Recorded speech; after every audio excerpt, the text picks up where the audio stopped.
There's something that happens when you spend time in Japan, and I don't mean as a tourist moving from highlight to highlight, but genuinely spending time there, walking through neighborhoods, eating where local people eat, watching how people move through their days. That begins to challenge some of the assumptions you carry about health and body composition and what a population that eats well actually looks like. Japan consistently has among the lowest obesity rates in the developed world.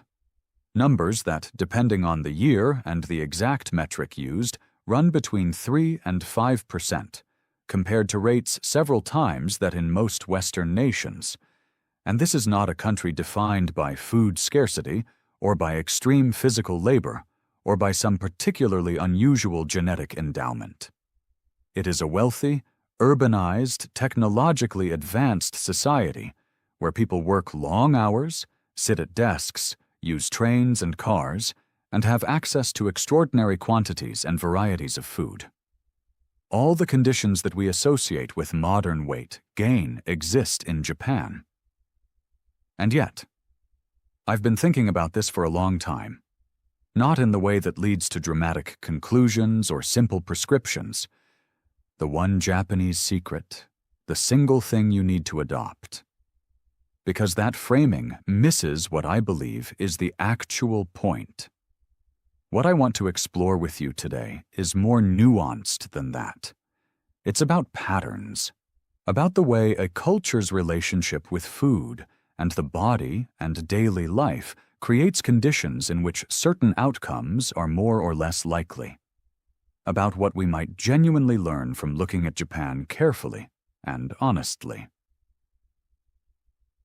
I should say something about how I approach this kind of cross-cultural observation, because I think the framing matters.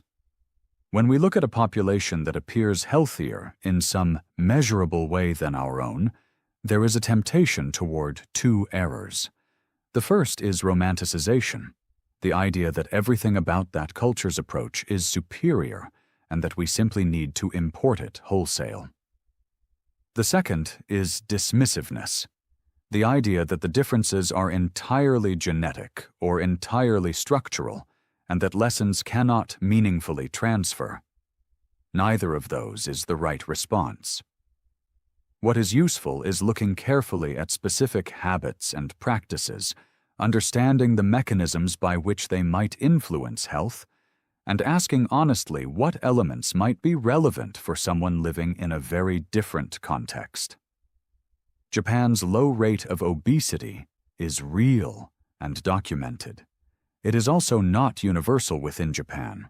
Rates vary between regions, and younger generations are showing higher rates than their parents and grandparents in ways that correlate quite predictably with the adoption of more westernized eating habits.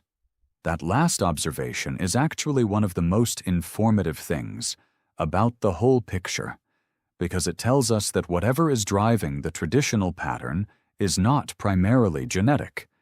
It is behavioral and cultural, and as those things change, the health outcomes change with them. Let me start with food, because food is the obvious starting point, and because the differences between traditional Japanese eating and typical Western eating are substantial enough to deserve careful attention. The first thing I notice when I look at how traditional Japanese people eat, and by traditional I mean the patterns that have been established across decades and that are still more prevalent in Japan than almost anywhere else, is volume and density together. Not just what is eaten, but how much of it occupies how many calories. A traditional Japanese meal typically contains a great deal of food in terms of sheer volume and variety. Many components. A bowl of rice, a piece of fish, miso soup, several small dishes, perhaps some pickled vegetables, a small salad, a bite of something fermented, a piece of tofu. The visual impression is of abundance. There is a lot on the table. But the caloric density of that abundance is considerably lower than an equivalent visual spread of Western food. Rice has fewer calories per gram than bread of equivalent volume. Fish, particularly the fatty fish that is consumed abundantly in Japan, the mackerel and the salmon and the yellowtail, has a different caloric and nutritional profile than the red meat that forms the protein centerpiece of many Western diets. The vegetables are largely unadorned, minimally processed, lightly cooked or raw, without heavy sauces or additions. The portion sizes of individual protein elements tend to be smaller than in Western eating. The result is that a person eating in the traditional Japanese style is likely consuming a meaningful number of calories, fewer per day, than someone eating in a typical Western style, while feeling equally full, or arguably fuller, because the fiber content and the volume of vegetables create satiety that calorie-dense food does not. This matters enormously, because the accumulation of even a modest daily caloric difference, sustained over years and decades, produces dramatically different outcomes in body composition. You don't need a large daily deficit to maintain a significantly different weight trajectory over the long term. Small, consistent differences compound in ways that eventually become very visible at the population level. Now, I want to focus on one food that I think represents something important about why traditional Japanese eating functions the way it does. Not because it is magical, but because it exemplifies a principle that runs through the whole eating pattern. That food is fish, and specifically, the frequency and variety with which it appears in the traditional Japanese diet. Japan is an island nation with a fishing culture that extends back thousands of years. Fish, raw, grilled, simmered, dried, fermented, is not a special occasion food. It is every day. It appears at breakfast, it appears at lunch, it appears at dinner. The variety is remarkable. Not just salmon and tuna, which are familiar in the West, but dozens of other species consumed regularly in rotation. From a nutritional standpoint, what this means for the body is a consistent, generous intake of protein alongside a specific class of fats.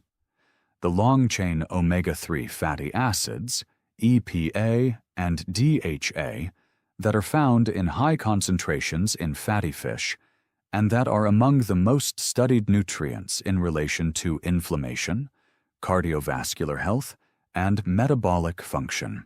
The protein aspect matters for body composition in ways that are fairly well understood. Protein has what nutritionists call a high thermic effect. The body expends more energy metabolizing protein than it does metabolizing carbohydrates or fats. This is not a massive effect in absolute terms, but it is real. More significantly, protein contributes to satiety, to the feeling of having eaten enough, in ways that calorie-matched quantities of carbohydrates or fats do not. A diet built around an adequate and consistent protein foundation tends to produce less overeating, not through willpower or restriction, but through the physiological effect of protein on hunger and fullness signals. The omega-3 fats in fish have a different relationship to metabolism than the saturated fats that dominate many Western protein sources.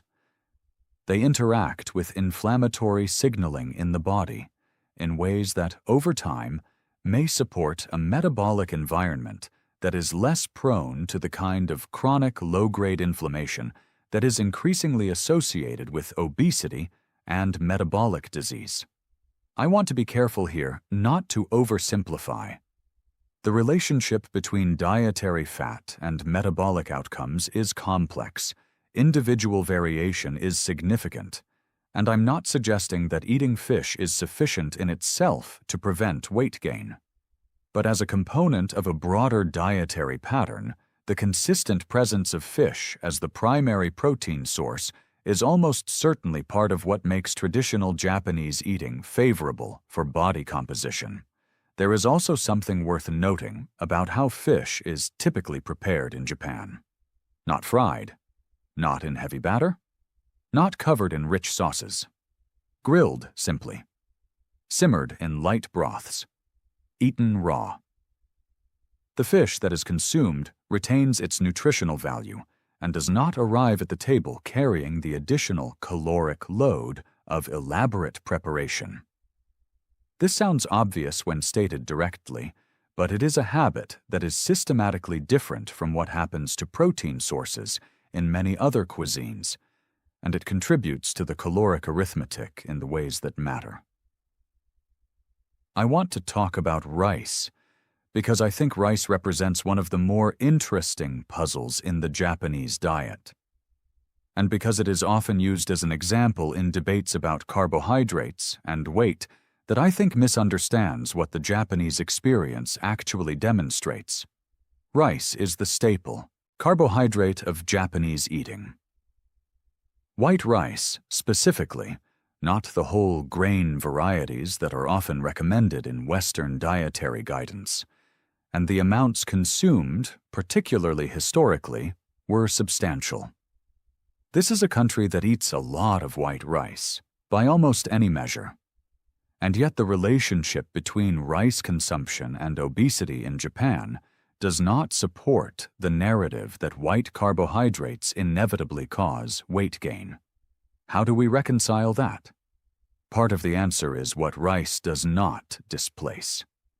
In a meal built around rice, the accompaniments are typically vegetables, fish, fermented foods, and light broths, not the additional fats and refined carbohydrates that would be paired with starchy foods in many Western dietary patterns. The rice sits within a dietary structure that is otherwise nutritionally dense and calorie modest. Its glycemic effect, the speed at which it raises blood sugar, is modulated by what is eaten alongside it. Fiber from vegetables, protein from fish, the particular compounds in fermented foods. All of these influence how the body processes the carbohydrate in the rice. The same bowl of white rice, eaten in the context of a traditional Japanese meal versus eaten alone or alongside high-fat, low-fiber foods, produces a different metabolic response. There is also a portion element. Traditional Japanese rice servings are modest by Western standards, a bowl rather than a plate heaped with the grain. The rice is an anchor and a complement to the meal, not the overwhelming centerpiece. These distinctions matter, and they remind us that the health properties of any food cannot be evaluated in isolation from the dietary context in which it appears. Beyond food, there are aspects of daily life in Japan that I think contribute to the overall picture in ways that are harder to quantify but genuinely significant. Walking. In Japan, walking is not primarily an exercise activity. It is simply how people move through the day. The infrastructure of Japanese cities, particularly Tokyo and Osaka and Kyoto, is built around public transportation in a way that requires walking as a natural component of almost every journey. You walk to the station. You walk from the station. You walk to the shops, to the restaurant, to the office. The car is less central to daily movement than in most Western contexts, and the consequence of that difference, accumulated across every day of the year, is a meaningful and consistent level of physical activity that requires no particular decision or discipline to maintain. This is not the same as exercise in the deliberate, scheduled sense. It is what researchers sometimes call non-exercise activity thermogenesis, the energy expenditure that comes from everything the body does that isn't formal exercise. Sitting, standing, walking around, moving through space in the course of a normal day. This component of total daily energy expenditure is more variable between individuals and populations than formal exercise. And for many sedentary people in car-dependent environments, it is dramatically lower than in populations that have maintained more activity-integrated daily lives. The difference between 5,000 steps a day and 10 or 12,000 steps a day, sustained over years, adds up to a caloric expenditure difference that is genuinely significant. Without any gym, without any workout program, without any conscious health project. It is simply the product of an environment and a culture that builds movement into daily life, rather than requiring it to be deliberately added back after the movement has been designed out. There is another dimension of Japanese culture that I find particularly interesting from a physiological standpoint, and that is the relationship with meal timing and structure. In Japan, there is generally a stronger cultural emphasis on meals as distinct events, things that happen at specific times, in specific social contexts, with a clear beginning and end, rather than the more continuous grazing pattern that characterizes a great deal of eating in many Western cultures. The idea of eating while doing something else, of consuming food as a background activity, sits less comfortably within traditional Japanese norms than it does in, say, American culture. This matters more than it might seem. Eating with attention, being present with the food, tasting it, being aware of the experience of eating is associated with better recognition of satiety signals. The body has a lag between the stomach being full and the brain receiving the signal that it is full, and that lag is approximately 20 minutes. Eating slowly, eating with attention, eating without the distraction of screens or work or movement, allows that signal to arrive before significantly more food than is needed has been consumed. Eating quickly, eating while distracted, eating without real attention to the experience, all of these tend to produce overconsumption because the satiety signal arrives too late. There is a phrase in Japanese, hara hachi bu, that has received considerable attention in nutritional writing about Japanese longevity, and I want to discuss it briefly because I think it captures something real, even if it risks becoming a cliché. The phrase translates roughly to eat until 80% full, and it is associated particularly with Okinawa, which has historically been among the longest-lived regions in Japan. It describes a cultural practice of stopping before fullness is complete, of ending the meal at the point of comfortable satisfaction rather than at the point of having consumed until the capacity is reached. Whether this practice is as widespread as it is sometimes suggested, whether it is a genuine daily habit for most Japanese people or more of a regional and historical custom that gets overemphasized in Western accounts, I honestly cannot say with certainty. But the principle it represents is physiologically sound. Eating to comfortable rather than full satiety consistently over time represents exactly the kind of modest daily caloric moderation that produces significant long-term differences in body composition without restriction or deprivation. Fermented foods deserve their own moment in this conversation because they are embedded in traditional Japanese eating in a way that is more pervasive than most non-Japanese people realize, and because the science around them has become interesting enough to warrant serious attention. Miso, soy sauce in its traditionally fermented form. Natto, fermented soybeans with a texture and smell that is distinctive enough to challenge most Western palates on first encounter. Pickled vegetables of many kinds, fermented rather than simply acidulated. Tsukemono, the general category of Japanese pickles. These fermented foods appear at nearly every traditional meal, often in multiple forms simultaneously. Fermented foods contain live microorganisms, bacteria, and sometimes yeasts that survive digestion and interact with the gut microbiome in ways that are still being understood. The research on fermented foods and gut health is moving quickly, and I want to be honest that many specific claims in this area are ahead of the evidence. But the general principle that a diet rich in diverse fermented foods provides regular inoculation of the gut with varied microbial species, and that this diversity is associated with better metabolic and immune function, is supported by enough consistent findings that it warrants taking seriously. The gut microbiome's influence on metabolism and body weight is one of the more fascinating frontiers in metabolic research.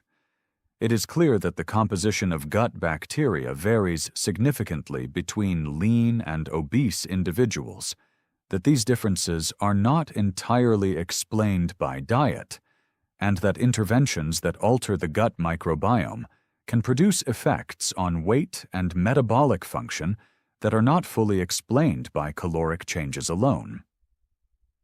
The mechanisms are complex and still being characterized, but the possibility that a diet that consistently and generously feeds and diversifies the gut microbiome, as traditional Japanese eating does, creates a metabolic environment that is less prone to fat accumulation is not a fringe idea. It is a question that serious researchers are actively investigating. I'm not prepared to say that miso soup is why Japanese people stay lean, but I am prepared to say that the consistent presence of fermented foods in the diet over a lifetime is probably doing things that we are only beginning to understand, and that this is one more element of the traditional Japanese dietary pattern that has a plausible and interesting relationship to the metabolic outcomes we observe. I want to say something about stress, because I think it's a dimension of this conversation that gets less attention than it deserves. Chronic stress, the sustained, unresolved kind that many people in modern life carry as a kind of background condition, affects body composition through mechanisms that are fairly well understood.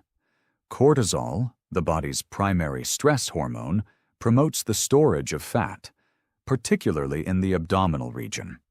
It drives carbohydrate cravings and reward-seeking eating. It disrupts sleep, and disrupted sleep independently affects hunger hormones in ways that promote overconsumption. It creates a metabolic environment that is systematically unfavorable for maintaining a healthy body composition. Japan is not a low-stress society. Anyone who says otherwise doesn't know Japan well. The work culture, particularly in corporate environments, is famous for its intensity. Social pressures are real. The demands on people's time and energy are significant. But there are also aspects of Japanese culture that seem to function as genuine counterweights to stress in ways that may be metabolically relevant. Onsen, the hot spring bath culture that is central to Japanese leisure. The aesthetic practice of finding beauty in small, ordinary moments, a sensibility sometimes described in terms of concepts like wabi-sabi and ikigai, though those concepts are more nuanced than their popular Western interpretations. The communal ritual of sharing food. Green tea, consumed constantly, casually, throughout the day, which contains a compound called L-theanine that has been shown to promote a calm alertness that counteracts some of the physiological effects of caffeine and stress. Green tea deserves particular mention in this conversation because it is perhaps the most ubiquitous feature of daily Japanese life and one of the most studied foods in relation to metabolism. The research on green tea is not uniformly definitive. The effect sizes in many studies are modest, individual variation is significant, and I would not tell anyone that green tea alone will meaningfully change their body composition. But the combination of compounds in green tea, catechins, particularly EGCG, alongside caffeine and L-theanine, has been associated in multiple studies with modest effects on metabolic rate and fat oxidation. Consumed multiple times daily, as it is in Japan, its contribution to the overall metabolic picture may be more meaningful than any single study of supplemental green tea extract would suggest. There is one more element of Japanese daily life I want to address before closing, because I think it touches something that is often left out of nutritional conversations about Japan, and that is the social dimension of eating and daily life. Food in Japan is, to a degree that I think exceeds most Western contexts, a social and communal act. The sharing of meals is embedded in the culture in ways that go beyond simple preference. Eating alone, while it certainly happens, carries a different meaning than it does in cultures where solitary eating is more normalized. The concept of eating as relationship, as a thing done together, with attention, with time allocated to it, shapes both what is eaten and how much. This matters for body composition in ways that might not be immediately obvious. Social eating, when the social context is one of presence and attention rather than distraction, tends to produce slower eating.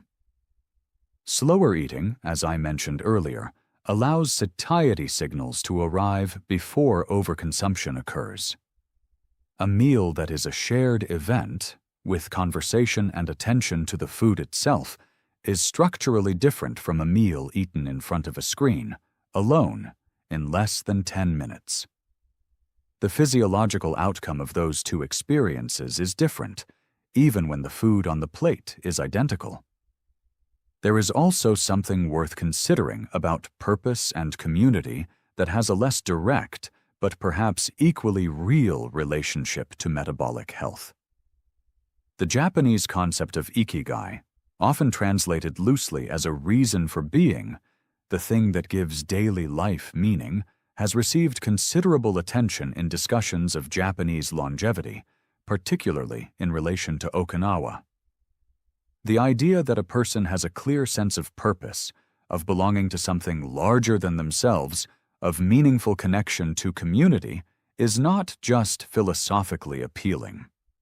It has measurable correlates in stress hormone levels, in immune function, in sleep quality, in the kinds of health behaviors people maintain consistently over time. People with a strong sense of purpose tend to take better care of themselves, not through discipline, but because the maintenance of their health feels connected to something they value. I raise this not to suggest that ikigai is the reason Japanese people stay lean.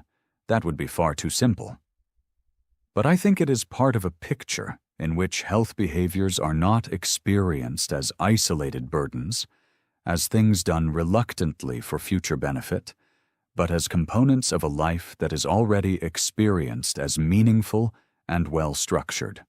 That relationship between purpose, community, and health behavior is real, even if it is difficult to quantify. As I bring this toward a close, I want to step back from the specifics and say something about what I think the Japanese example actually teaches. It is not that any particular food is the answer. The specific foods matter less than the pattern they exist within. The relationship between food and daily life, the structural features of the eating environment, the cultural norms around what eating is and when it happens, and how much is appropriate. What Japan demonstrates, more than anything else, is that obesity is not an inevitable feature of modern life. That the conditions of urbanization and affluence and abundant food that we associate with weight gain are conditions within which very different behavioral patterns can be maintained, and that those patterns produce dramatically different outcomes at the population level. The fact that younger generations in Japan, as they adopt more westernized habits, show higher rates of overweight tells us clearly that this is behavioral, not genetic. For someone sitting outside Japan, the honest answer is, not everything transfers easily, but some things do. Fish as the primary protein source. Eating with attention rather than distraction. stopping before